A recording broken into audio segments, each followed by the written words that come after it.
So, ladies and gentlemen, welcome to our 13th webinar in our Coping with Coronavirus. I was expecting when coping with coronavirus that we would have maximum 4 weeks of it and then we'd be back to business, but it seems like I was terribly wrong. I'm very happy not to have put money on that. So here we are in our 13th webinar.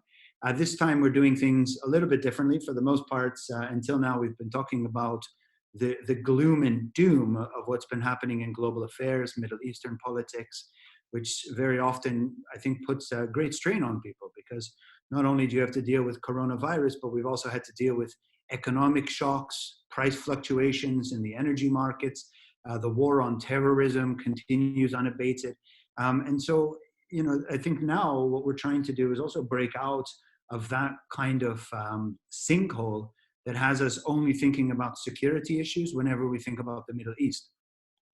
And so today our discussion is about smart cities, looking at the future of how cities are going to be developing, the investments that have been going into those cities to try to get them to move forward. We're going to be looking at it, of course, from a Eurogulf perspective, as we try each session to do. And this week, I think we're very fortunate with the panel that we have that's going to cover a variety of issues that are relevant both theoretically in terms of understanding just the basis of what smart cities are, what they entail, as well as looking at specifics of both Europe and the Gulf region, but then looking at what kind of investments, what changes we have in our societies, what kind of processes still need to be carried out in order to be successful in the development of these smart cities. So I'm joined today, first, usually I will introduce the panel members, also according to how they speak, but we'll go just with the introductory sentence and introduce ladies first. So we're joined firstly from Tennessee. We have Amna Ibrahim. She'll be speaking, actually she'll be speaking second today. Dr. Ehab Khalifa is with us from the United Arab Emirates, from Abu Dhabi, and Pasquale Anecchino. I'm sorry, I always have trouble pronouncing your family name, but I'll get it eventually. Is joining us from Basilicata in the south of Italy. For today, so we'll start with Ehab, then we'll go to Amna, and then we'll end with Pasquale today. So ladies and gentlemen, for those who are tuning in, feel free to drop us a question in the question and answer box below, and I'll be sure to pass it on and bring it up with our panel after they go through their initial opening remarks. So please, without further ado, Ehab, the floor is yours. Thank you, Dr. Mitchell. Hello, everyone. Actually, I will start my words saying that the novel coronavirus have dramatically changed all the world. Every single student and worker could stop persuading his job because of the planet lockdown, unless the technology has helped most of them. All of them, because not all of people have an access for digital infrastructure to have like a semi-new normal life. This life is that depend on technology. Unless technology have helped a lot of people and a lot of students to have their work, and to learn, and to communicate and shop also through the internet. We kept the space distance, but we had already a social integration through the internet.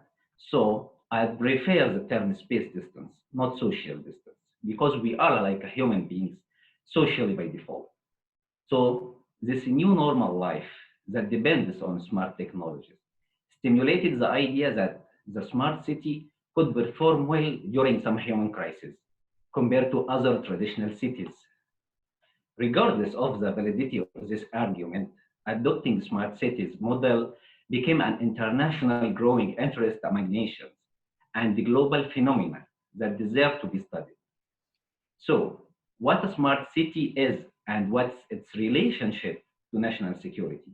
And finally, how we can see the future of the world after adopting smart city model. This is the main three major points that I will try to address quickly. And I will start by the first one. What's the smart city? Although the concept of smart city is relatively new, it spread widely and became very popular in academic and daily life. However, there is no one clear-cut definition of what a smart city is. This is because of the existence of many terms likely to be mistaken for synonyms of the term smart city, like intelligent city, digital city, virtual city. However, the term smart is the most appropriate because the smartness is mainly based on the integration of technical dimension, social dimension, and physical planning. These are the main three components of a smart city where people live and interact through technology. So we can say that the smart city is the city that depends on high technology, like artificial intelligence, Internet of Things, blockchains, 3D printers, cryptocurrencies, quantum computers, and other different types of smart technologies, which helps connecting individuals, information, and services efficiently. And the city becomes smart when all the available resources and technologies are used to adopt, to develop the urban centers and provide its inhabitants with the highest quality of life and achieve development for those who live in it. So smart city is not only characterized by technology, it's also characterized by social features and environment, which encourage innovation and creativity. Regarding the definition, we can define smart city according to four different approaches. The first approach is the conceptual approach, which focuses on the strategic methodology that connects the various aspects of urban development together.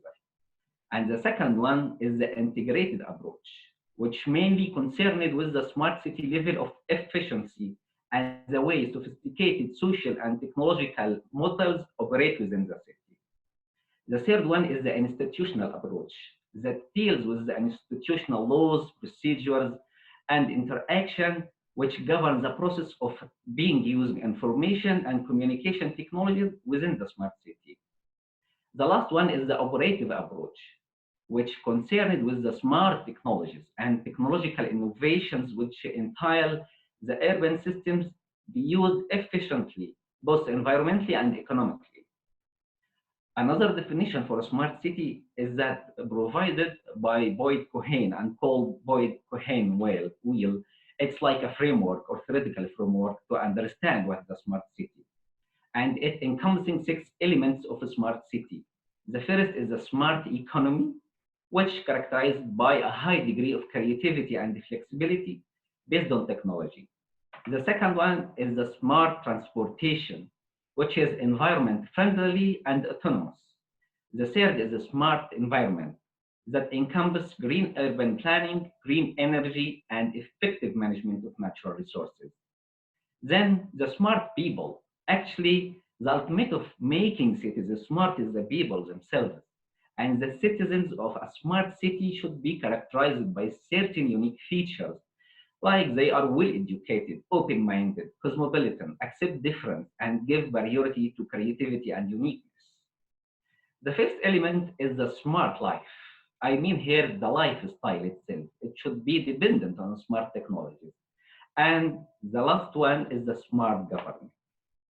So we can say that smart cities could help overcoming traditional problems of big cities, such as pollution, traffic congestion, and administrative corruption.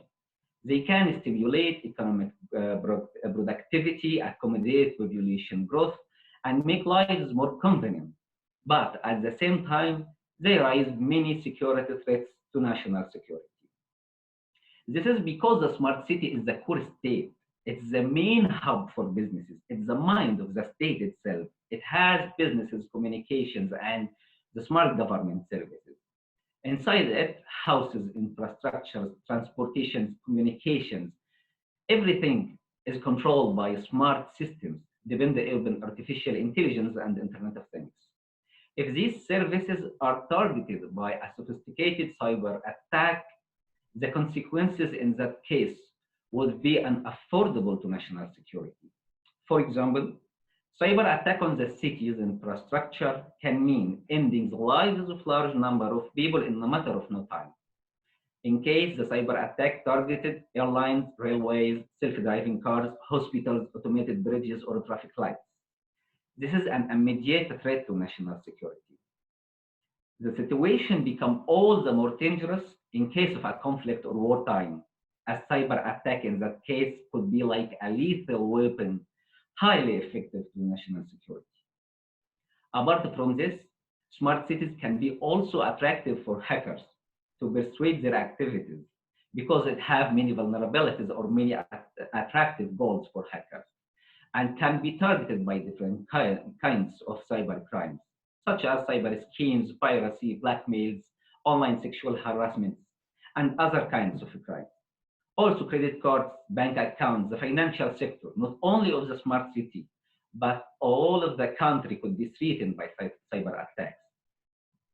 So we can say that the wide adoption of smart technologies and the growing interest in adopting smart city model is expected to dominate our lives and the current future, regardless of its threats. Such a revolution will not only change the production structures, features of the society, and the balance of power, but also change the perspective people adopt in dealing with everything, as well as change the way how people look to themselves and to the world. And then we will go through the fifth society of mankind, which I call it post-information age, that come after the hunting, agriculture, industrial, and information society, in which the information be a task in itself, a task that is carried out as soon as we think about it through telepathy, or even without thinking through machine learning. For example, in a smart city, instead of using Google Maps, a member of a smart city would simply use a self-drive car or a drone. And instead of being given instructions, robots will autonomously analyze the information received by sensors implanted everywhere in the smart city and take their own decisions. The Internet of Things would offer human services that anticipate their needs. Administration systems would also become all the more decentralized thanks to the blockchain technology. Therefore, information would turn into a task in its own right, and humanity would move from information phase to post the information phase in smart cities. Thank you very much. Thanks, Mitchell. Thank you so much for your intervention. I will come back to you with a couple of reflective questions afterwards. But first, we will turn the floor over to Amna. Please, the floor is yours. Thank you, Mitchell. So I'm going to follow Ihab's emphasis on the people when it comes to smart cities. And in that regard, the Gulf states have very much invested heavily in their people in the education sector. All of them have included education as part of their national plans and their national visions. However, I want everyone to keep in the back of their minds 3 different points when I talk about the education sector, the tech sector, and the energy sector in some of these states. One is that all of them are tied to the economic futures of the Gulf states. They are seen and prioritized depending on economic viability and how much they contribute to the economic outlook of these states. Second is that where we see prioritization in terms of these projects and in terms of investment really helps us understand the state and citizen relationship that's happening. And it's not the same just because all of these different states have similar behaviors does not mean they all have a similar state-citizen relationships. And we see where the government invests really helping indicate something about the relationship with its citizens, which is very important for us to understand going forward as well. And we want to predict new programs and their success. Also, the institutional dynamics within these states, how many different institutions there are and their input on these projects, whether there is deadlock or cooperation, whether there's rivalries or not between the different institutions regarding these plans, is very, very important. And I'll talk at the end about kind of two different solutions to where we see kind of potential challenges there. So I want to start with education because even the Gulf states have really focused on renewing, reforming, and developing, kind of bringing home education for higher education, for K through 12, and for professionalization as well, where we've seen in the past a lot of investment in studying abroad, in scholarships abroad. Those aren't slowing down. However, we see a lot of new money being directed at domestic educational sectors. Now, on average, all of the Gulf states spend around 17% of their national expenditure on education. And a lot of this in the past has been very salary heavy. So we haven't seen public schools develop or modernize the past 10 years because a lot of the financial capital that's invested there has actually gone to salaries, has gone to teacher salaries, administrative salaries. That is all changing. I'll give two examples. The new Kuwait Vision 2035, or new Kuwait Vision 2035, does invest a lot in infrastructure building, which Kuwait had been challenged on in terms of the educational sector. And we actually saw an enormous project, the Shaddadiya University, the kind of new Kuwait University in Sabah Salim, stay on track, which is not something to be undermined for the Gulf, for Gulf states. You see a lot of delays in projects, especially ones kind of pushed forward by the public sector. So for a public university to stay on track, it was originally planned to open in 2019. It did open in 2019. Was kind of very impressive. It's a extremely large campus, one of the largest campuses in the world now, holding up to 40,000 students, which is not, a light undertaking. And we saw that stay on track, and we saw the government really fulfill its promises there and prioritize that from the very beginning. Bahrain, which has one of the oldest school systems in the region, even for girl public schools. So their oldest public school for girls was 1928, which is very, very impressive for the region. They have been very good at bringing in technical skills at very young ages. So Bahrain has been really investing in their K through 12. They brought in, this is through the Bahrain Vision program as well. Their Vision program is for 2030. And it's called the Digital Empowerment and Education Project. And they've done nationwide e-learning, which there are a lot of Western countries that have not done that yet, nationwide e-learning. Modernizing of schools to be energy efficient, environmentally friendly. So you see the government really invest in the next generation to really grow in an environmentally conscious and energy conscious mindset. This is a public school program. This is not kind of mandated to only private schools or private-public partnership. This is a government-led effort in Bahrain that has been enormously successful. They've always had one of the highest literacy rates in the world. And this continues on to the university level. Where it comes into a smart city focus is very much tied to labor market and to labor market demands in the region. So we see a lot of new private universities opening up that are focused on technical skills. One big example of that for Kuwait is the Technical University of Munich coming to Kuwait. They've broken ground on that project. It's one of the leading universities when it comes to technical skills. And so you see, and this is also a private-public partnership, the same entity that created the new public university in Shaddadiya is also the one in charge of bringing in TUM Munich to Kuwait, even though that's going to be a private university. And prior to what we saw before with bringing in universities from abroad and having kind of undergraduate programs, we see that being built on.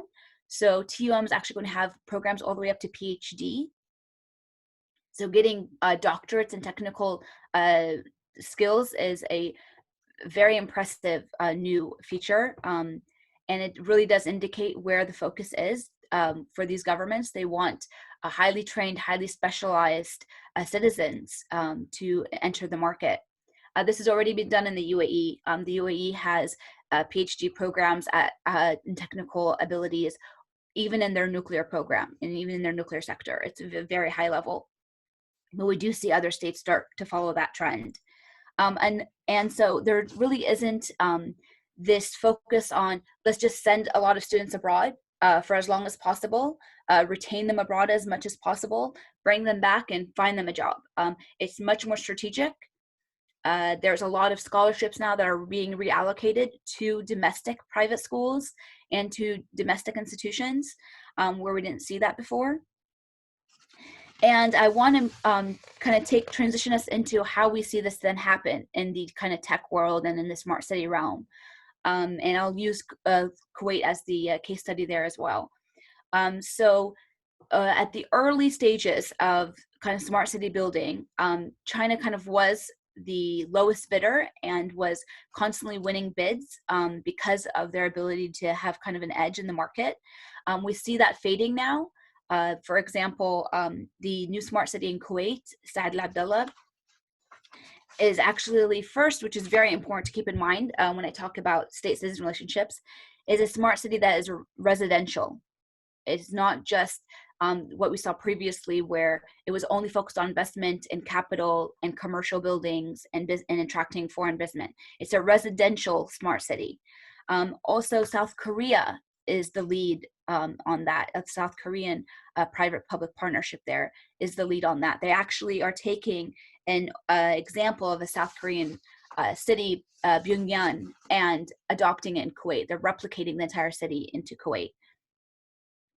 So we no longer see only kind of a Chinese manufacturing of renewable energy or manufacturing of tech being invested into or being exported out, and that's it. We see a much more holistic project focused on residential aspects, focused on energy efficiency, focused on lifestyle, and we see it coming from other areas in the world, Asia, Germany, and so forth, outside of just kind of Chinese energy efficient materials, and that's it. We also see this in solar tech. So the solar tech for residential sector, Kuwait had a very successful project where it was focused on very targeted areas in Kuwait, and it was a residential solar project. It was very successful. However, we do see a lot of delays in this kind of sector, in the energy sector, and in the smart city mega project sector. So the smart city that I talked about, the Saad Al Abdullah residential city, that is supposed to cost $4 billion, 1.2 billion Kuwaiti dinar. I would not be surprised if we saw delays there, especially given kind of the hamper that COVID has placed temporarily on the economy and the pressure. Whereas we didn't really see that, even though we've had low oil prices for a couple of years now, we didn't see that with Shidadi at the public university system. They spent the money. It was a large amount, sum as well. There was investment, and there was kind of on-time targeted development there. We do see a lot of delays when it comes to renewable energy. In some states less than others. Kuwait is kind of the lag there right now. It's less than 1%. It really, it's the only solar projects you see, or the only renewable projects you see in Kuwait right now are pilot projects, kind of test experiments to show and to prove to the government that this is successful and that we can apply this. Where we saw entities being built to overcome bureaucracy, whenever there's a mega project, you see a committee being built specifically to kind of to jump over hurdles, bureaucratic hurdles, and speed it along. Kuwait tried to do the same thing with energy, creating the Higher Energy Authority. However, we saw a deadlock there. We really haven't heard much or seen much happen from that authority still in that regard. But that's not the experience in the UAE. So a lot of people looked at Masdar and said, well, is this going to be successful? But even though Masdar wasn't able to win the bid for Dubai, we still saw Dubai apply a very similar model. So I wouldn't consider that a failure. I would, and a lot, if when you look at the renewable market in terms of the supply side, so in South Korea and in Japan, so I'm not going to talk about kind of the China aspect there, but for South Korean and Japanese solar corporations, when you look at their outlooks and their projections, they are expecting significant demand from the Middle East. And they are still projecting significant demand coming from the Middle East. Yes, there's been some like losses, but it's very minimal compared to other parts of the world because we're still at the very beginning. We still have that opportunity in the Gulf. So it's about -7, or the kind of the loss, or from -2 to -7, depending on the corporation. But then they're expecting huge demand happening in 2021. So 2021 was just around the corner. So it's very impressive that they're really not projecting losses right now. And so the last thing I want to go back to are kind of the 3 points that started at the very beginning, which is kind of the institutional dynamics. This is really going to be where we see development and where we don't. Will the government be willing to spend on the projects? Will they see COVID-19 as, you know, a temporary hurdle and spend regardless? And what is the state of the efficiency within the government? So a lot of the public projects in Kuwait that weren't delayed kind of had executive control to kind of override any parliamentary blockage. We had conditions in parliament be suspended or not be as adversarial with the government. In other countries in the Gulf that don't have as active as a parliament as Kuwait, it's kind of institutional rivalries between the different bureaucracy components. Some states are much better at efficiency there and government efficiency, such as the UAE and Bahrain, and some states kind of go into deadlock amongst their bureaucracy. So it really depends on, can the government streamline its decision making and its policy kind of output there. And the state and citizen relationship, I just want to kind of also make sure I readdress that. When we saw kind of this focus on education happen very quickly, so very quickly after Bahrain announced its vision 2030, did we see immediate investment in education.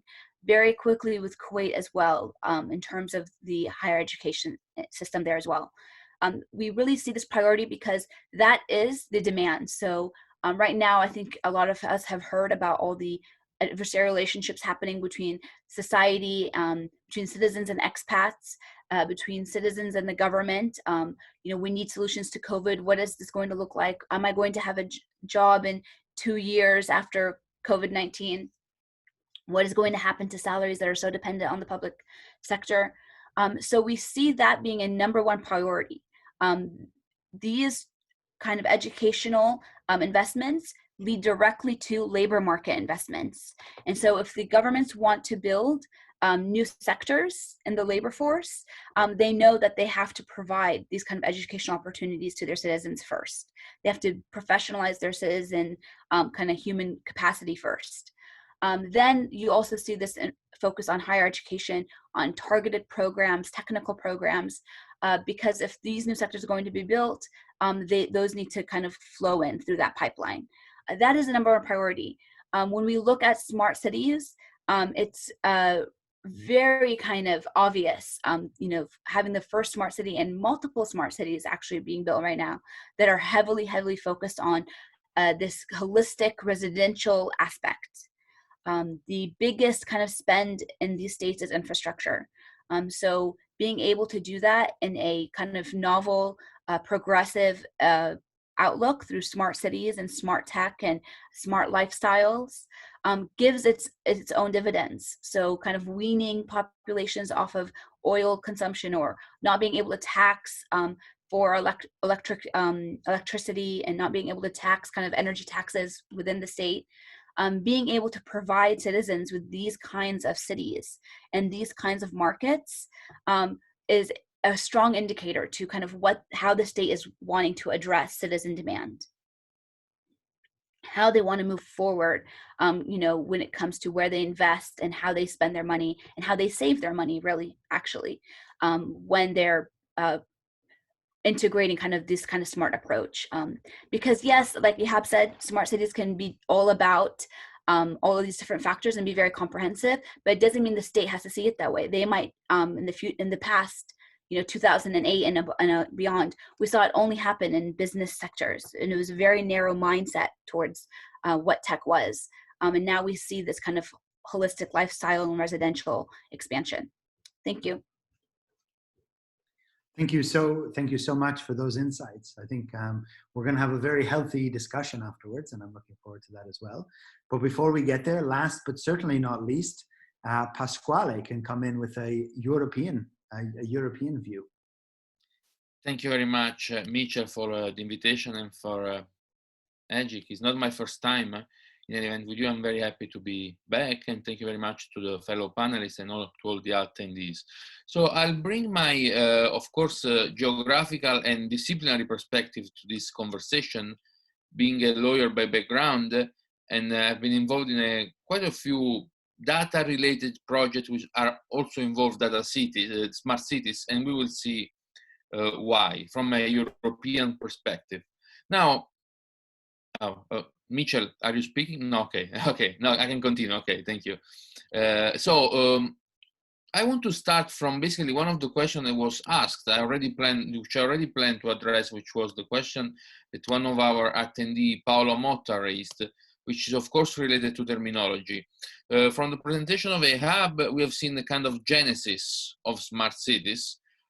We probably, if we go back to the document, we see that the term smart cities began to appear in some EBM publication around 2008, when they began to develop their own EBM smart cities project. But in Europe today, we don't speak anymore only about smart cities, but we speak about smart cities and communities, which makes a bit of difference. And I assume we will have time to discuss this, because the idea is that the digital, basically, and the digital transition can have an effect not only in urban areas, but also and especially in rural areas, and can profoundly transform also rural areas. This brings in a lot of urban, anthropological, and economical changes, which of course we have to address in different areas of the world, but the European strategy and the digital will be key in the new recovery fund.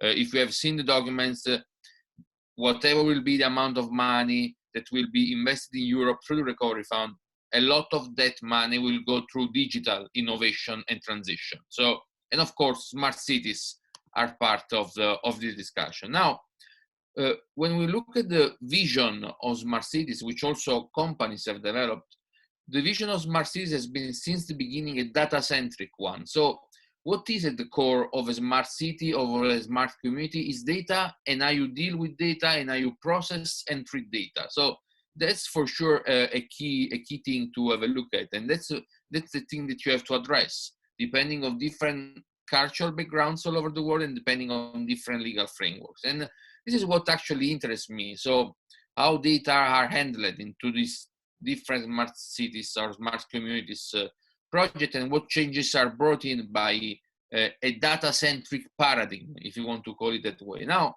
if you look at the documents that were produced by IBM around 2008, 2009, the vision is of a smart cities resembles a nervous system with sensors acting as nerves and with sensor connected basically to a brain. IT companies' role is therefore the role to create the brain, a centralized place where information is processed and analyzed. And this kind of brain becomes the central hub of the smart city or the smart community. Now, we can call this brain in several terms. In the recent European documents and also the European data strategy, which is a key document to understand what is going on now in Europe. European data strategy was published on February 19, 2020, just before the COVID-19 crisis. And one tool which is key in data strategy are the so-called data spaces, which are key also for developing what is called European data sovereignty. European states don't want to rely on non-European companies to store their data, because that is understood as a national security concern, as a key thing. So they want to create data spaces where you basically can collect all the data and process all the data coming through interoperability agreements coming from all European states. So you can imagine what can signify in terms, for instance, if you look at the health predictive medicine, that you are able to store in a central European data space all the data on all the kind of diseases coming from Europe, and then you process with machine learning and AI those data. That will give you a lot of information. Think if we had a European data space for COVID and we had all the data from the different hospitals all over Europe coming in a single European data space. This would have accelerated, facilitated a lot the treatment of COVID-19 and probably also the production of a vaccine. So data spaces in European data strategies are foreseen for a lot of things. Data spaces are foreseen, of course, for Internet of food and for anything, and of course for smart cities as well. So this is a key thing. Now, two things are at the core of smart cities and communities. One, as I mentioned, is data, and the second is, of course, the hardware part, which we tend to forget, but it is key. The sensor, where they are produced, and how you produce them. This is another key thing. So I will just briefly reflect on these two things.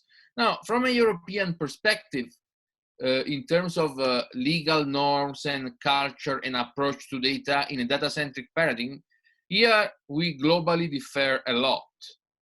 The way in which Europe understands the treatment and processing of personal data is different from the way in which Americans or people in the Gulf or in China understand the kind of degree of protection that you give to personal data, but also to non-personal data. Now, one thing that where there is often a misunderstanding is that people and Europeans think that we have to look at data only from the point of view of the protection of human rights. And the European legislation doesn't do that, because the European legislation aim is to protect human rights and personal data, but also create value on the treatment of the data. So there is a valorization of the data, personal and non-personal.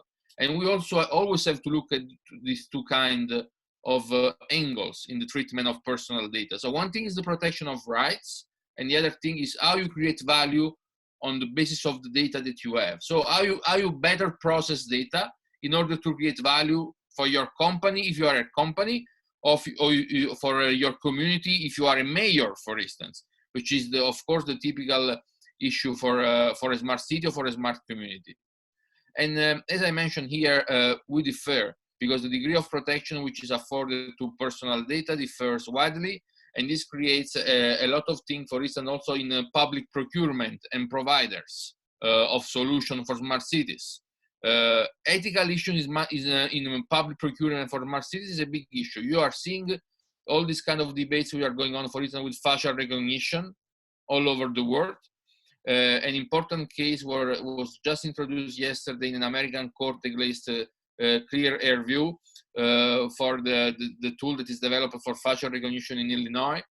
So there are cases everywhere, and the kind of technological solutions which are adopted by each city and community will depend a lot on the kind of value system upon which each community is based. And we know that value systems and morals differ around the world. And we are having conversation any day with China. For instance, the all credit score system, you know. Europeans daily criticize that because there is this conception that the Chinese credit score system is based on discrimination against minorities. In the US Senate, several pieces of legislation have been introduced to challenge China on those grounds. But again, they're the kind of option that we have are the kind of political and moral option that we constantly see in any other kind of field of human action. And the same we will see with the digital transition. The other thing which I think is very interesting is the hardware part. So sensors are at the core of current initiative in smart cities and communities. They are placed all over the city. They transmit information on who walks and who drives by. Sensors are placed in bins to detect rubbish level. Now you understand that sensors who are placed in bins to detect rubbish levels, they don't treat personal data, they treat non-personal data, but are key in the management of smart cities. Sensors also measure air pollution, energy use in home. Again, a key aspect of a smart city. This is a part of what we called, and what was mentioned before, the Internet of Things. So the IoT is changing the way in which we conceive the internet, and the nature of smart cities as computers and phones are no longer the sole point of access to the internet. And this is the key transition which is brought in by smart cities and Internet of Things. And here the thing is this, that Western countries, especially European countries, do not produce a lot of the hardware part which is used to deploy many of these solutions. Many of these solutions are produced in China or in Taiwan. There are also recent researches by international relations scholars working especially in the military field, which basically track how important is the production of the hardware part and the sensor. And in fact, America is acting on that because they want to bring back the production of sensors to the US, not to be dependent on China. And Europe will be called to make a decision on that. Will Europe rely on American production on sensors? Will Europe rely on Chinese production on sensors? Will Europe start its own production on sensors? These are all things that European states and communities will need to discuss in parallel with the so-called software strategy. By software, I mean the legal and cultural strategy that Europe will adopt to smart cities. In terms of practical examples, there are many European cities. I've been discussing with some of them their data protection related issues, like the city of Helsinki is very developed in kind of bringing forward transition to a smart community and a smart city in Finland. So the example of what Europe can produce in terms of a smart city. Another thing, and I will conclude here, which it's important from a European perspective of smart cities and data-centric paradigm, is that the data-centric paradigm changes everything in terms of political incentives, also for politicians. Because if you have a data breach in a smart city, you have a high reputational political risk for a politician. So the fact that you have enough security and organization measure to protect the way in which your city handles data is also a way to reduce your political risk. And this will become clearly more and more important in the next 5-10 years. So this conversation on protecting the way ecosystems treat data will be key, not only in Europe, but will be key everywhere, in America or in the Gulf, whether or not our value systems are the same. So, and I think that we need this kind of conversation that we are having today exactly for this reason. So thank you very much, everybody. Thank you so much for all of you. These were very insightful interventions, I guess, from each of you, covering different aspects of the same phenomenon. I will do the first round of questions, as I mentioned before, myself. And then for those in the audience who would like to address either the panel or individual panelists, please do. There's the question and answer link just to the bottom. Feel free to drop any question, comments. We have about 40 minutes that we can cover them all. So I will start with a question to Ehab. Actually, I have a two-point question. The first part is about the challenges to building these smart cities. And I would like to maybe echo Pasquale's point about smart communities, because it's true with the incorporation of the countryside, rural areas. It's very, very important. And I know that in the United Arab Emirates, they've made great strides in linking the main cities with the rural areas as well into these kind of larger smart communities. But what challenges are we facing on the route to building an actual functioning, not just theoretical, but a functioning smart community? Now that links up with my second point of my question. What's the future of money in a smart community? Thank you. Okay, Mitchell, I will start by your first point is that what is the main challenges for a smart city or to have like a smart community? Actually, there are many challenges. One of them is, and the most important, is that to have your own vision. What would you like to do? What kind of a smart city you would like to have? What's the actual problem you would like to solve? So if I have like a congestion problem or a pollution problem, and I will make the setup for the smart city to solve this problem. This is very essential to have all the needs and the technologies should be implemented in this city. And if I have another problem like energy problem or lack of energy, and I would like to have a smart city, a sectorial smart city to solve this problem. So first, I should have a vision. What's the problem I have, and how smart city model would help overcoming this problem. The second is to secure your financial resources, because you have to pay a lot of money, about millions of dollars, or maybe more than this, to have your smart city. This is depend on the scale itself. Is that large city? Is that a legacy city? You will change it to smart city. Is that you will start it from scratch or not? So this is depend on what you will do again. Another challenge is the integration of data. So if you have an old city or a normal city like Rome, and you would like to make it like a smart city, and you already have some technologies and you will adopt another new technologies, how you will integrate these systems together, how you will make like data sharing between different sensors and devices. And also the most important issue is the big data analysis, how you will make the best use of the data that you retrieve from different sources in the smart city, because the smart city will provide you like a huge amount of data. What you will do after you have this kind of data, how you will improve your skills or your methodologies in dealing with the problems you face in the smart city. So this is the main challenges, and of course the security challenge, how you can secure all of these systems together, and at least make sure that hackers will do a lot of effort, unless they can hack you, because it's very difficult to prevent all hackers from hacking the smart systems. It's very, very difficult. The second point is the smart communities, which Pascal referred to, and this is a very important issue, because we could have a smart community, but we didn't have a smart city. And we could have a smart city, but we couldn't have a smart community. Here is a big problem. What we define the city is that the city where a lot of people interact and live a daily life, or just the cities that have factories and machines that employees go every morning and leave at night. If we speak about like a normal life, so we should have like the smart community. And this is a normal smart city. This is the city what we focus on, the cities that have people. We focus on the people of the city, not the technology only. Here we speak about the city.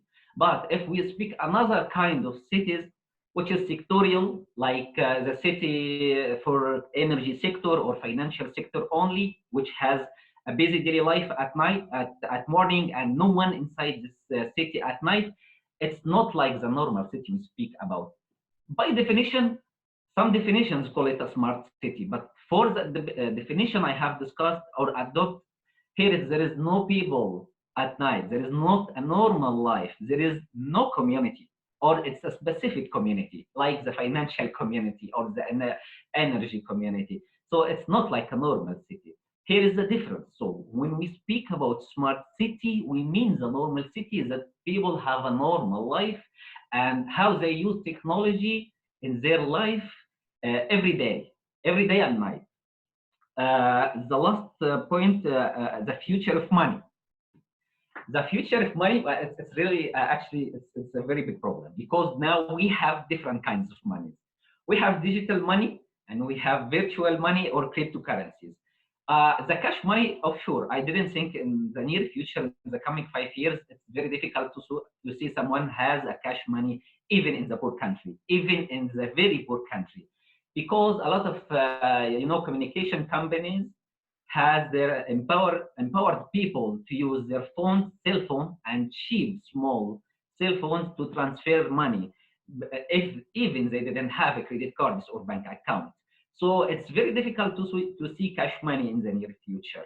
But Regarding the cryptocurrencies like Bitcoin or Pi Networks, the new one, or Ethereum or any other cryptocurrency or virtual money, here is the problem. I didn't think any of the current governments will admit the use of these cryptocurrencies because it have many security threats. First, there is no legal institution can make control of the financial transactions of this money, of this virtual money. There is no role for the central bank, so the state can't make control of these transactions that come and go. Simply, organized crimes or terrorist groups can use this money to fund a terrorist attack. So, and they could use this cryptocurrencies to make harm for a country's economy. So it's very difficult, and there is a lot of challenges face cryptocurrencies. And we already see Libra, the Facebook cryptocurrency, although it has like a global support from the high technological companies all over the world. I think more than 100 multi-international company. And the Congress has refused, and the American government and a lot of governments in Europe has refused to admit this new currency. Thank you so much. Amna, I have a question for you. You, in both for the Kuwait 2035 and the Bahrain 2030 programs, you very rightly identified, the digital empowerment, learning, education sector, and I think it's vitally important.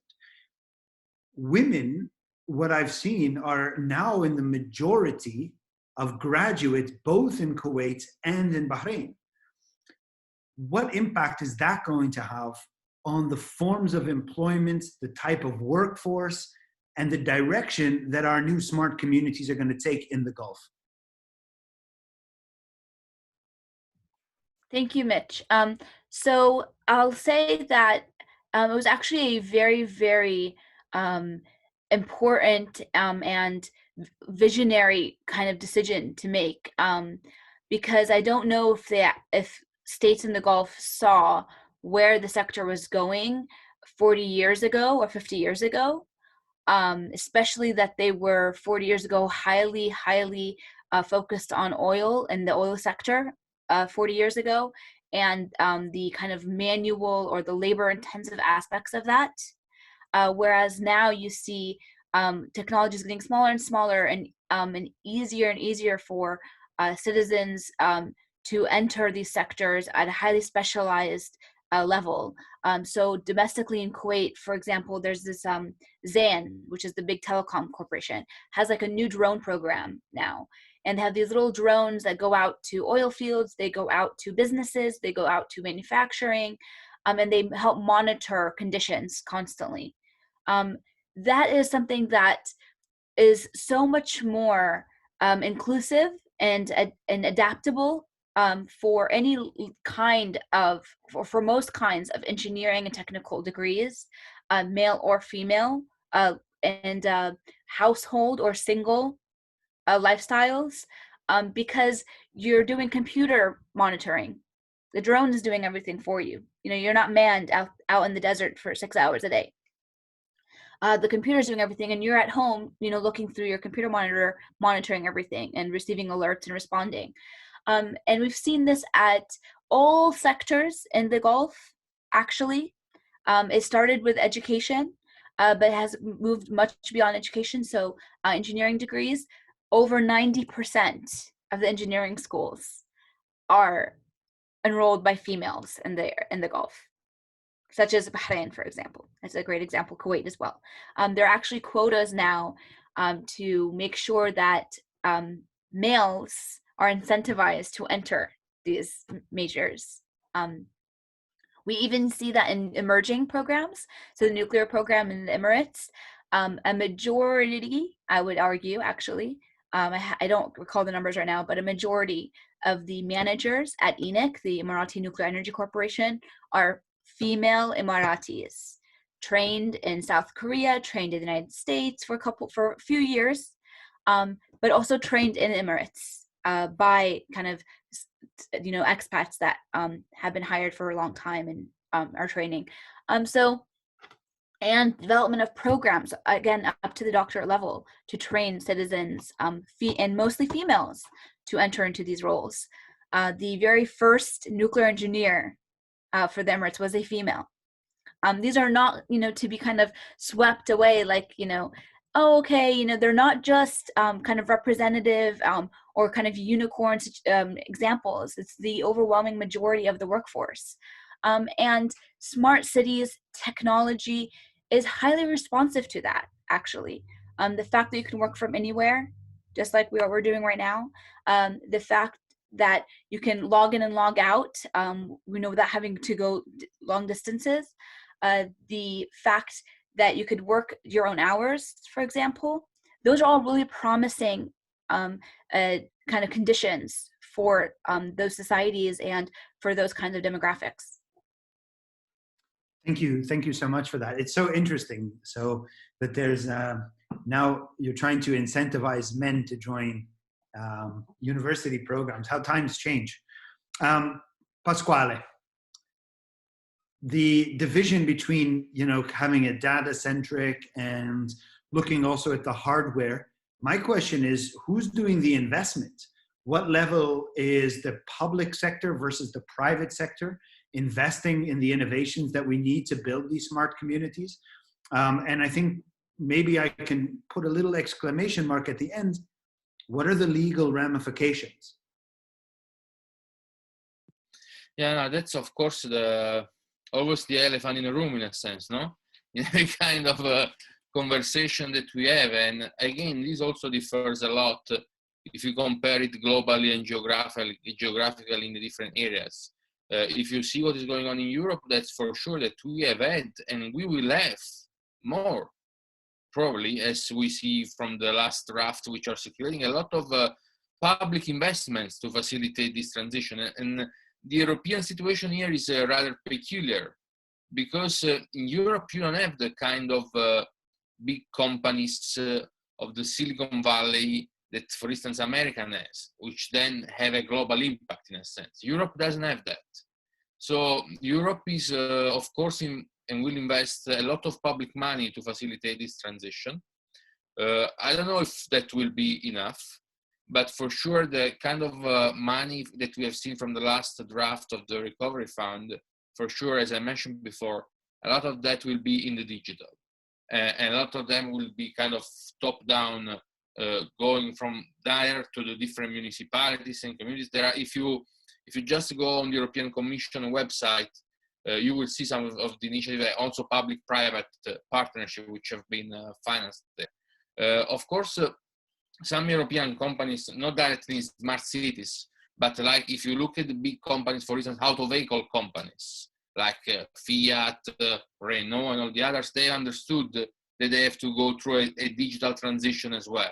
So they are investing into that kind of manufacturing Internet of Things, if you want to call it that way. They are investing there. And of course, if we consider e-health solutions as part of a wider notion of smart cities, then like big European hospitals are investing a lot in telemedicine as well. So I'm involved now in a few projects, of course, always from the legal side in e-health, which combine e-health and artificial intelligence, and how you treat the data and how hospital can treat the data. That's, of course, understood as a key for the development of smart cities, because if you develop telemedicine, you reduce access to the hospital, you have a better treatment of data of the patients because you know their previous data health history. And therefore, you can also facilitate the kind of rural areas, because you don't need to have hospitals in every small village, but you can go to the big hospital of the region only maybe once per year to do the regular check that you have to do, but the patient can be monitored regularly, also if he lives in a rural area. So you see that in Europe, in terms of investment, if you look at from a European perspective, of course, the major players are public companies, but it's also theoretically interesting now to distinguish between what is public and what is private. Think about the situation in China. is Huawei a public company or is Huawei a private company? I think that we could stay here for hours to discuss if Huawei is a public or a private company. So the kind of lines are really blurred to a certain extent there, because it's not always clear what is public and what is private in many parts of the world. One other thing which I want to stress, just 1 second, Mitchell, if you allow me, is that in smart cities and in all the kind of developments that we are seeing today in IoT, one fundamental enablers at the global level are standards. So technical standards and technical norms that facilitate deployment of this solution. These are elaborated, for instance, at the ISO level or the International Telecommunication Union and so on. So I have participated to a couple of sessions which actually were especially focused on smart cities, and I can share with the participants and the panelists one document on which we work, which was exactly on data processing in smart cities. So we kind of worked on a framework. I can share it now in the chat, and you should be able to access it. So this document this is a technical report from the International Telecommunication Union, gives a framework for data governance in smart cities. Now, what is interesting to see at the ITU, where the game is also very much political because states and companies invest a lot to influence the production of standards, is that you see a lot of effort by Chinese companies and states as compared to European or usually Western companies. So it's clear that they have understood that the game is there, because once you have created the standard and then the standard becomes global, then basically you have conquered the market because the kind of tools and devices you produce are better equipped to deal with the standard. So I think that Europe and usually Western states should do much better in terms of working at the standardization at the global level than they are doing now. Thank you so much for that. For me, this is a big eye-opener to see these perspectives and think about ways that also we in the center can contribute going forward to not only having, kind of knowledge events like this, but also practical. So my brain is fluctuating everywhere, thinking about, the future of cities and smart communities. We're going to open up to the public questions now. I'll come back to you guys later as I think of a couple more things to say. I see that one of the questions was upvoted. So Paolo, we'll get to your question in just a moment. But before, we'll address the question of Natalia Lurs, who's writing to Pasquale, quote, "How do you think Europe can reorientate their policies to address and concentrate in developing smart cities beyond protection on human rights or HR?" Yeah, I think it's human rights. Rights, as you mentioned. I think that this is if I can answer, Mitchell, if you allow me, I think that this is the big cultural and political difference that separates Europe from other areas of the world, in a sense. Now, if you look at the general data protection regulation, which is not the only important norms, because Europe has, of course, a whole framework of legislation which is applicable to the Internet of Things and smart cities. But it's for sure that, the focus on the protection of rights in Europe and the resistance to certain deployments, like facial recognition, for instance, is much stronger in Europe, especially in some European states like Germany, which is very strong in terms of data protection, than the United States or China or other part of the world. Now, this cultural difference, which becomes a legal difference, then has a high market impact, because this means that you cannot deploy certain solutions simply because the end users will not accept the deployment of those solutions. So companies who work in this area have to be fully aware of that, because otherwise the kind of deployment and solution they try to sell to government or to states will simply not work. So Europe is a different human rights culture, whether we like it or not. I'm not being normative or commenting here as compared to other parts of the world. And for sure, I will not be surprised that in the future, we will see in areas of the world which are non-Europeans, deployments of technical solutions and data which are made available to public authorities that we will not see in Europe, because in Europe will be banned. Whether we like it or not. I'm not commenting now on it. The comment, I leave it to you. But I'm quite sure that we will see different deployments in different areas of the world and the adoption of different kind of technologies. So I think that Europe can do much better, of course, in terms of valorization of data and also non-personal data. Because when we think about data, we don't have always to have the kind of protective approach. Oh, we treat data, we should stop because there is, Shoshana Zuboff, surveillance capitalism, and this kind of conversation. The handling of data also involves non-personal data. Especially in a smart city, the handling of data involves, as I mentioned before, bins, trash levels, weather, and parking lots. How many free parking lots do I have in my city? There you are not monitoring anybody if you are monitoring this kind of data with your center. So you have to be able to extract and create value out of also non-personal data. And for sure there, where you have less restriction because you don't have the human rights concerns, because things do not have human rights, persons have human rights, not things. There Europe can for sure do much better, but will do much better because deployments in areas related to non-personal data will for sure advance easily and quickly. Also because sensors are very cheap to produce and to deploy. So there we will see, I think, massive improvements. Thank you so much. I'm going to take the question of Paolo Motta. I'm going to refine it a bit because you've answered part of it in terms of developing these kind of smart communities. But I want to maybe get everybody's opinion as a panel on the impact, the psychological impact of COVID-19 on those urban planners that are trying to think about smart ways of concentration of a population. Is COVID changing that? Amna, would you like to start this round? Yes. Thank you, Mitchell. So I'm not an urban planner, but I don't believe that COVID-19 is going to be an explanatory variable in the future. It's like if we were a social experiment, COVID-19 is like a treatment, right? It's a treatment condition, and then the domestic or the internal things happening within that group would react to that.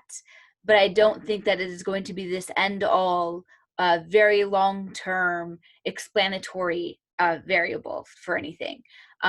Will it have an effect on planning? Of course, but keep in mind a lot of different components of building a smart city outlook actually do keep in mind health conditions, sanitation, energy efficiency, health factors like clinic kind of reorganization of where clinics are and how they work, and hospital efficiency.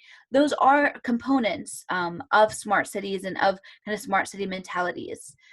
Now, will things be refined? Will there be more of a focus in the near term? Yes, but I don't know if in 20 years, when we look at outlooks, whether every hospital and clinic and healthcare sector is going to have this strong memory of capacity and what happens when a pandemic happens. At the end of the day, these occurrences are very, very rare. It is probably easier for me to say that, being a nuclear expert, those occurrences are also rare. But yes, when they happen, they affect millions of people, but they are also very rare. Thank you. Ehab, would you like to jump in on that? Yeah, sure. Thanks, Mitchell. Actually, I think that COVID-19 has accelerated the adoption of smart cities because, how many workers work from home now, how many employees work from home now, and how many of them will continue working from home after coronavirus. You can imagine how the congestion will be in the streets, and what the huge demand on the infrastructure will be, or huge or less demand on the infrastructure will be. So if you have a lot of people that work from home, and a lot of surveys say that, a lot of questionnaires and polls say that. I have read an article, it's a survey from, I think, Global Workspace Analytics, says that after 2 years from now, a lot of workers will work multiple days from home. This is after 2 years from now. So, and a lot of questionnaires like that, I can nominate some of them, but it's not the space to say that. So a lot of people will work from home. Also, we can see that we have like a new kind of medicine, which is telemedicine. You have your smartwatch, or you have like what Elon Musk would like to do by neural link, to have your smart chip implemented in your body, and your doctor can follow up without going to the doctor itself. He can follow up through mobile application or through video conference. So here, the demand on the infrastructure would be less, and the demand on the technologies would be high. The lifestyle of people will be changing. So if I am an urban planner, I should take all these conditions in redefining all cities, not only smart city, not only the smart city. All cities will be redefined or restructured again. This is what I think, or what I can imagine about the future of smart city. Thank you. Pasquale, COVID, is it impacting us? Yeah, I mean, of course, I'm not an urban planner as well, but I think I agree with the previous panelists when they stress that what we have seen is an acceleration of the digital transition, and I think we will see, and we are seeing this definitely in Europe, also in terms of investment. We will not have had those investments in the digital that we are having and we will have if COVID did not happen. Plus, think about a country like Italy, which has a big part of population which is pretty old. That part of population would have not gone into a digital scheme, educational scheme, accelerated educational scheme, if an emergency was not there. Like a 60 years old teacher would have not taught from home for 3 months if COVID was not there.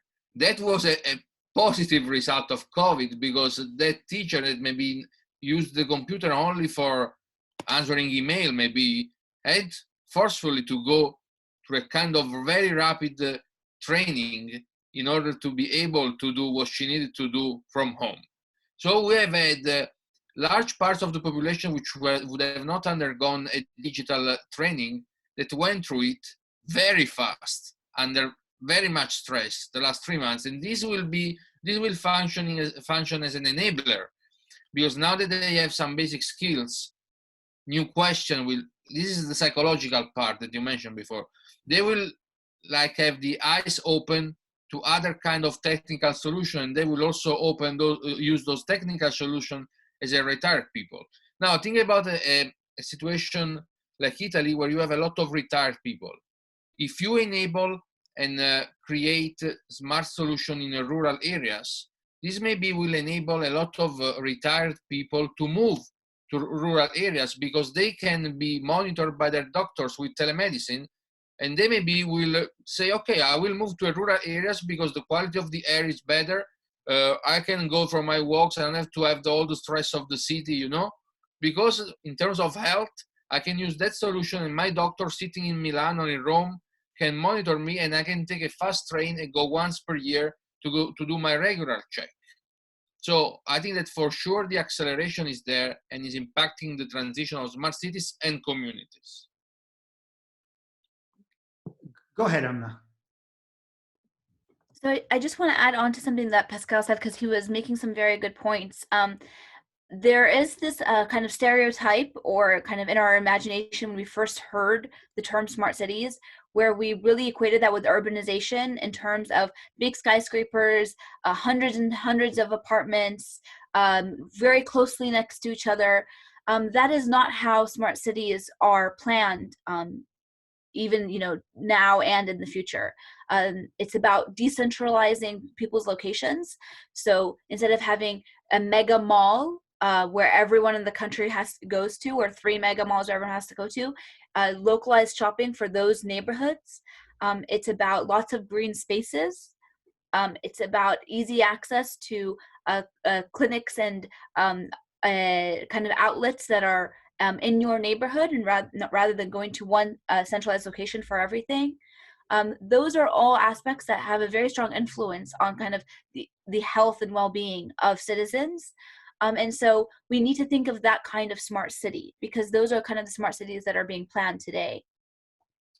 Mitchell, if I can just say one thing, because Anna stressed a lot the term planning cities.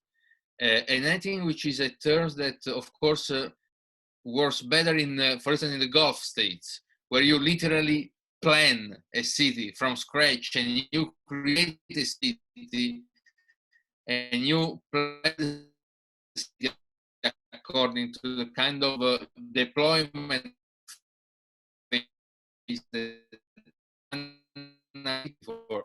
in many cities, and especially where crowded or different, because it's already there. But you are seeing a transformation of how people locate and relocate in the different areas, whether they are urban or rural. So you see a relocation, not a planning of new cities. And actually, in terms of planning, probably, this is my personal opinion, we will see probably more planning in rural communities than in urban area. Because for rural communities, at least in Europe, this transition can have a much wider impact than cities. So I'm very much looking forward to see what the future reserves to us. Hopefully something better than COVID. Well, it's so interesting that you brought this up now, because what was on the tip of my tongue is to try to raise a political question. It's not as applicable now in the Gulf, because I think you're right, Pasquale.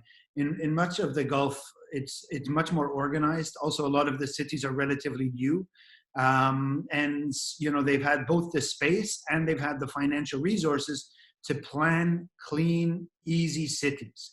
I mean, of course, there are some exceptions to this. There are some places that have been there, since time immemorial, and it's more difficult than to kind of build a smart surrounding or smart epicenter of cities in places that have already existed a long time. But my question now on the political level, and I think it's open to anybody on the panel who would like to answer this, we also are living at a time of increased populism. And there's blowback to many of these modern takes on community living. There's pushback against, Ehab, at the beginning of today's talk, you spoke also about a mentality that is accompanying the smart city or the smart community. And that's a cosmopolitan mentality. But we're also living at a time when there's a pushback against cosmopolitanism. So I guess the question is, which forces are going to win, and whether or not you are optimistic or pessimistic that actually the model of the smart city or the smart community is going to succeed in these circumstances. Does anybody want to start in the political? Yeah, I can start, Mitchell. Now, if you look at social science literature, there is a clear cleavage in the kind of political divide, especially in the Western world. And the cleavage is urban areas are more for cosmopolitan values and for liberal values. Rural areas are more for conservative values. This cleavage in the literature is clear and is there, and we have seen it in several elections all over the Western world. And in fact, also if you look at the literature coming from the vision from different kind of political groups, more kind of conservative groups always stress the need to go back to rural areas to avoid very dense urban areas for the set of values which are different. So I think that if we are going to see a kind of escape from urban areas, we are going to see a change in value systems. I think that that's quite clear, probably.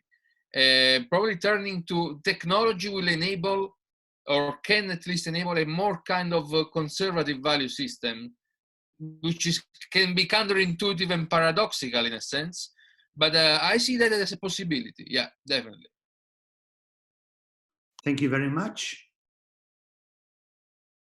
I'll not go ahead. Oh, Ehab, either or. Ladies first. You're on mute. Oh, thank you. Okay. So there are two things I'll mention.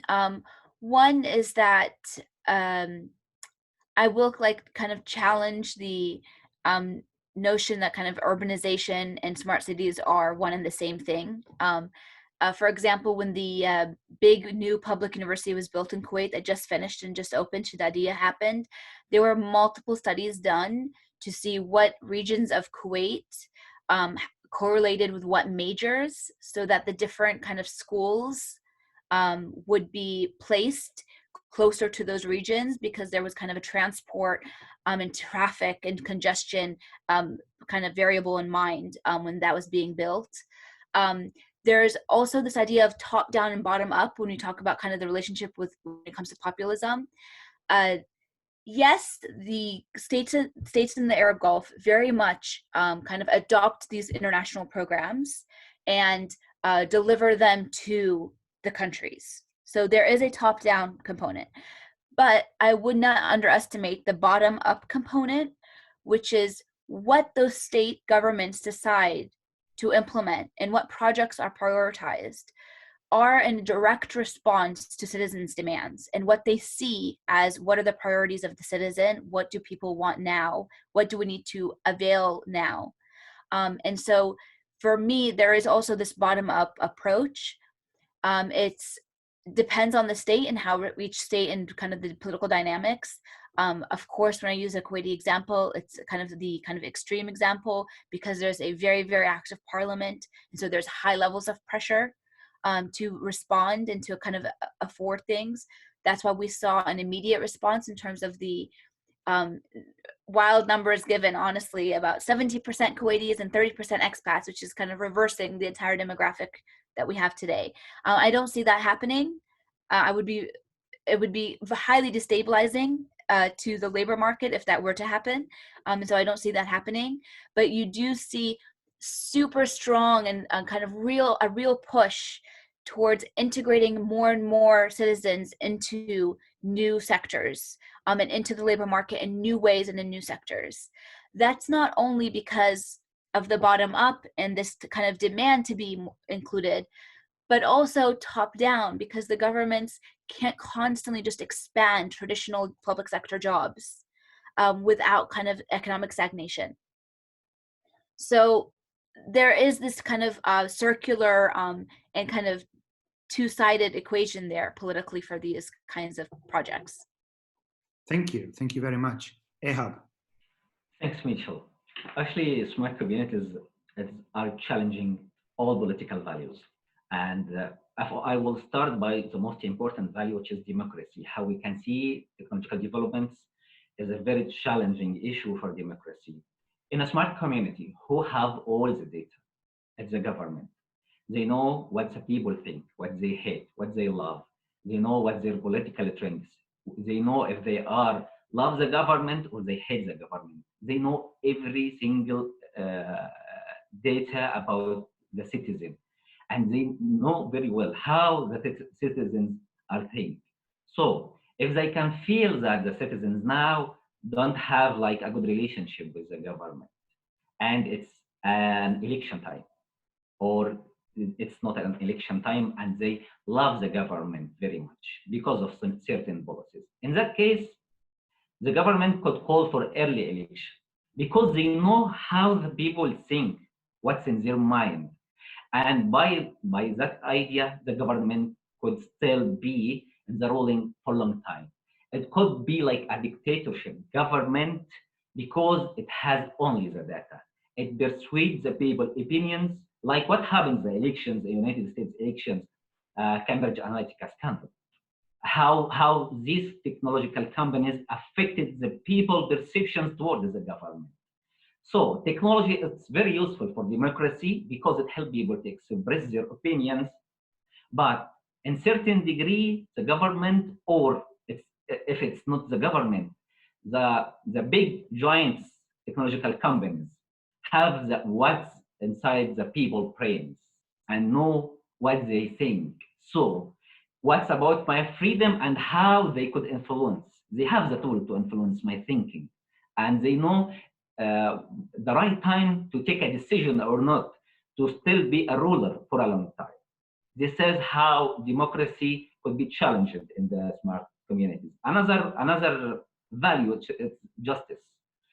So the normal example, if you, like a self-drive car is running in the street and hit like someone, who in that case should be punished? The man who buys the car, or the companies that make the software for the car, or the companies that make the hardware of the car? Who should be punished here in that case? So the value of the democracy itself could be changed. Also the culture. We have, in the near future, we could see robots in the restaurants and the street. It's very popular to see it nowadays, and could be more popular in the future. So what happens if you hit a robot because you are angry or anything else? And what if someone or some robot hit you by mistake? Here in that case, who should defend you and defend the robot rights? By the way, robots will have their own rights. Like we speak about human rights, in the future we could speak about robot rights. Because they think as you think, they work as you work. Unless they have motions, and maybe have motions, maybe not. It's like not a human motions, but they have their own definition of motions for the robots. So another thing is challenging is the culture of people in the smart cities. The cities that open to the world. It should accept all the differences. It should accept all the cultures. What about of nationalism and the people that have, some racist views against anything it's not local? So in that case, we could find some groups who is against a smart city because they against of to be more engaged with different societies only. So that's all I would like to share about how our values, political values, could be changed because of smart communities. Thank you. I love this discussion. I think we should do this seriously every year and take account of what the last year has had in store for us, because a lot of these issues, we're only at the beginning of them. And so as time goes on, and especially as we march now towards the 2030, 2035 projects in the Gulf countries, but if you go to Dubai these days, you'll also see, I mean, when you brought up now the idea of what happens if a robot hits you, the drone taxis are now being, the prototypes of drone taxis are now up in the air already. So, eventually somebody is going to get hit by a drone taxi. And who do you... I can just say that the European Union is working on legislation on liability for robots and this kind of thing. So the discussions are already advanced there. Yeah. Great. So I think we should, I'll take a mental note, and I'll be happy to get you guys back either in physical form here to Rome, or again on a webinar in the next year to go back, to look back and see where we are in the development of our smart world. Hopefully by then filled with smart people, but that's another big gamble. Anyways, on this note, I just looked at the time and we are right on time. And so unless anybody else from the panel would like to say a last remark, if yes, no? Last thing I would like to say, so this is my remark, is that cyber attack in that case is positive or negative. There is a positive side for cyber attacks if the government have all the data. So some hackers should leak to know how they think. We'll keep that in mind as well. But that is also very important. Huh? Anybody else want to add something at the end? Go ahead, Amna. Go ahead. So I'll just piggyback off of Ihab on terms of the security component. It really does look like that we're going to have to really affect values and culture and adopt or expect citizens to adopt a security mindset in a whole new way moving forward. Kind of security cultures that have already been implemented in a lot of different energy sectors are pretty much going to be security cultures and kind of mindsets that we want to give to citizens in their everyday homes, because data protection, the what to do when your house suddenly turns off because there's an attack, those are kinds of things that we're going to have to kind of learn and teach very, very quickly. Pasquale, last word? Just one last word is that if you want to conclude with a note on security, the more an ecosystem becomes smart, the wider becomes the possible surface of attack. So there will be, in terms of security, very important things which are kept not smart. So we will see what those things are in the future. So in a smart ecosystem, again, maybe counterintuitive, but non-smart tools can become of a much higher value as well. So it's supposed to have a smart city and a stupid city. I like what Amna said, when there's an attack and your house turns off. I mean, yeah. These are all of a sudden real possibilities. Already now your car can turn off, you know, and so it's amazing to see just what aspect of your life will still function as the rest of your city turns off. But we'll save this to another time. Really, this was a great panel. I appreciate so much your insights. We'll post this as a YouTube video on our YouTube channel in the next days. Thank you guys so much for participating. Look forward to seeing you again, hopefully in real life, either here in Italy, in Rome, or anywhere else. Maybe we can all pack up and go to Abu Dhabi and join the Future Center for a debate.